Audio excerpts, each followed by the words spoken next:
So I read a lot about Bhagwan Ramana Maharshi, and I think his neti, when he kind of eliminates like who you are, and then he gets back to I am that pure awareness, pure consciousness.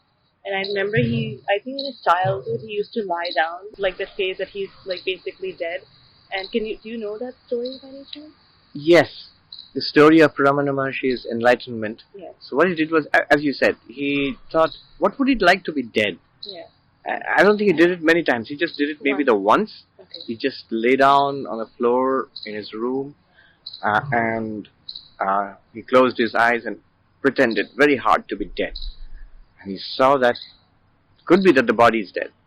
But he realized, I am this awareness beyond the body-mind. He made that breakthrough right there and then. And that's something, notice, it stayed with him effortlessly ever after. Yeah, he did a tremendous amount of like absorptive meditation. It's not really sadhana, There's a very interesting thing about that. Yeah. Sadhana, the word sadhana means practices.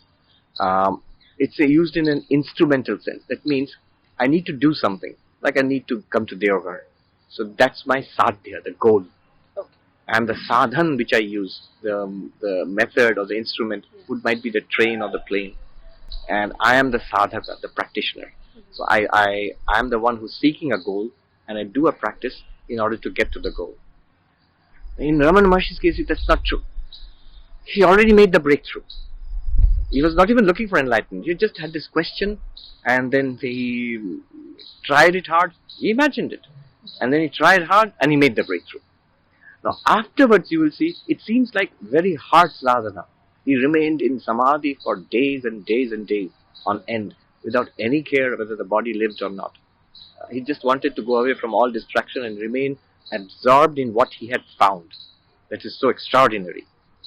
Now, from the outside, it looks like sadhana, but actually there, he is not seeking something. When we do spiritual practice, we are seeking. We are seeking God or self-knowledge, or whatever you call it. But he's not seeking. He's already found it. What he's doing there is, he is staying with what he has found. And it might not be very much in his case like a deliberate practice, because it's so powerful and so enormously attractive within. He just wants to stay with that. So that was, you might call it a sadhana. It's just staying with the realization that he had. Now, will it work if I just lie down on the floor and pretend to be dead? Will I become enlightened? Not necessarily. Most probably it won't work for us.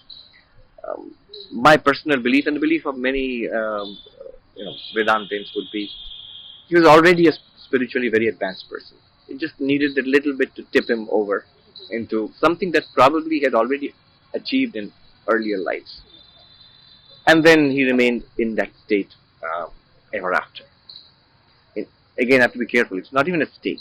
It's his real nature. States are like states of the mind. Waking is a state of the mind. The same mind goes into another state, which is dream. It can go into absorptive trance states, meditative state. It can go into a deep sleep state.